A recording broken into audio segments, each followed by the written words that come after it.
നമസ്കാരം. ഞാൻ doctor Arun B Nair. 46 വയസ്സുള്ള വീട്ടമ്മ കഴിഞ്ഞ കുറച്ച് നാളായി നിരവധി ആശുപത്രികളിലായിട്ട് കയറിയിറങ്ങിക്കൊണ്ടിരിക്കുകയാണ്.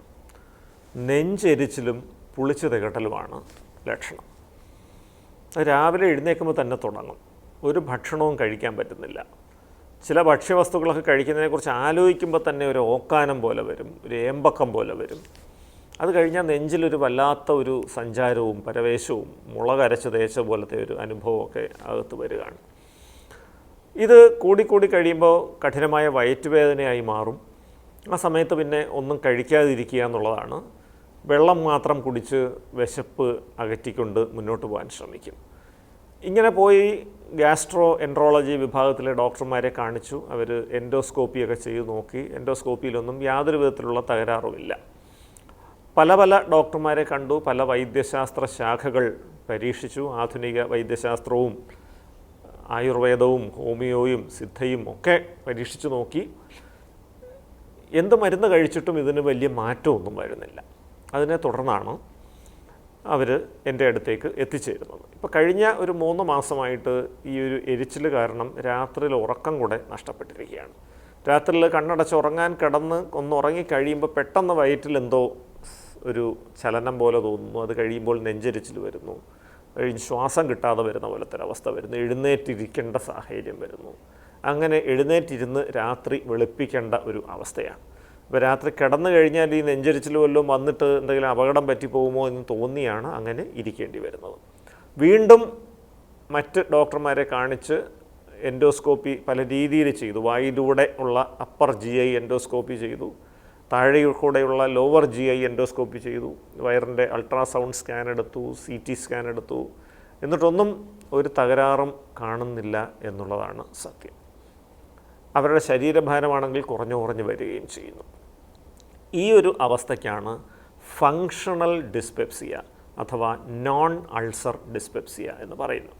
കാരണം ഈ പറഞ്ഞ ലക്ഷണങ്ങളെല്ലാം വയറ്റിൽ അൾസർ അല്ലെങ്കിൽ വ്രണം വരുന്നതിൻ്റെ സമാനമായ ലക്ഷണങ്ങളാണ്. വയറ്റിലൊരു അൾസറോ വ്രണമോ വരുമ്പോഴാണ് ഈ നെഞ്ചരിച്ചിൽ, പുളിച്ചു തികട്ടൽ, ഓക്കാനം, ഏമ്പക്കം, ഭക്ഷണം കഴിക്കുമ്പോൾ വേദന, വയറ്റുവേദന, ഇത്തരം ലക്ഷണങ്ങൾ വരുന്നു.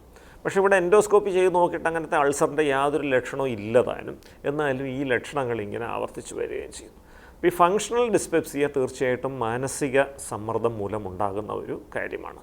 നമ്മുടെ മനസ്സിന് ഒരു സമ്മർദ്ദം വരുമ്പോൾ ആദ്യം ബാധിക്കാൻ പോകുന്നത് നമ്മുടെ ആമാശയത്തിനെയാണ്. ആമാശയത്തിൻ്റെ ചലനങ്ങളിൽ ഒരു വേഗതയിൽ വ്യതിയാനം ഉണ്ടാവും. സാധാരണഗതിയിൽ നമ്മൾ ഭക്ഷണമൊക്കെ കഴിക്കുമ്പോഴത്തേക്ക് പെരിസ്റ്റാൾസിസ് എന്ന് പറയും. ആമാശയം താഴോട്ടാണ് ചലിക്കുന്നത്. ഇത് റിവേഴ്സ് പെരിസ്റ്റാൾസിസ് എന്ന് പറയും. മുകളിലോട്ട് ഈ ആമാശയത്തിൻ്റെ ചലനങ്ങൾ വരികയും അങ്ങനെ ഉണ്ടാകുന്ന ചില ബുദ്ധിമുട്ടുകളാണ് പലപ്പോഴും ഈ ഫങ്ഷണൽ ഡിസ്പെപ്സിയയ്ക്ക് കാരണമാവുന്നത്. ശരിക്കും പറഞ്ഞാൽ ഈ പുളിച്ചു തകട്ടലും വയറ്റുവേദനയായിട്ടൊരു ഗ്യാസ്ട്രോ ഡോക്ടറെ തേടി ആശുപത്രിയിൽ വരുന്ന രോഗികളിൽ 60% പേർക്കും ഈ ഫങ്ഷണൽ ഡിസ്പെപ്സിയാണുള്ളത്. 40% പേർക്ക് മാത്രമേ അൾസർ ഉണ്ടാകാറുള്ളൂ എന്നുള്ളതാണ് സത്യം. അപ്പോൾ ഇതിന് ഉള്ള ചികിത്സ പലപ്പോഴും കാണുന്ന ഡോക്ടർമാർ ഈ ആമാശയ സംബന്ധമായ ലക്ഷണങ്ങൾ, വേദനകൾ കുറയാനുള്ള മരുന്നുകളൊക്കെ ആയിരിക്കും നൽകുന്നത്, അസിഡിറ്റിയുടെ മരുന്നുകളും മറ്റും. പക്ഷേ അതുകൊണ്ടൊന്നും ഇതിന് മാറ്റം വരണമെന്നില്ല. അപ്പോൾ ഇത് പലപ്പോഴും തലച്ചോറിലുള്ള സെറട്ടോണിൻ, നോറെപ്പിനെഫ്രിൻ, ഗാബ തുടങ്ങിയ രാസവസ്തുക്കളുടെ അളവിലെ വ്യതിയാനങ്ങളുമായി ബന്ധപ്പെട്ടിരിക്കുന്നു. ഈ രാസവസ്തുക്കളുടെ അളവ് ക്രമീകരിക്കാൻ സഹായിക്കുന്ന മരുന്നുകളാണ് ഇവിടെ കൊടുക്കേണ്ടതായിട്ടുള്ളത്.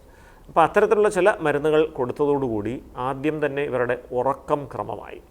ഒട്ടും ഉറങ്ങാതിരുന്ന ഇവർ ഒരു 8 മണിക്കൂർ ഉറങ്ങാൻ തുടങ്ങി. അതുകൊണ്ട് ഒരാഴ്ച കഴിഞ്ഞപ്പോൾ അവരുടെ വയറ്റിലുണ്ടായിരുന്ന എരിച്ചിലും പുകച്ചിലും ഒക്കെ കുറയാൻ തുടങ്ങി. ഒരു 3 ആഴ്ച കഴിഞ്ഞപ്പോൾ ആ എരിച്ചിലും പുളിച്ചു തകട്ടലും പുകച്ചിലും ഒക്കെ പൂർണ്ണമായി മാറി.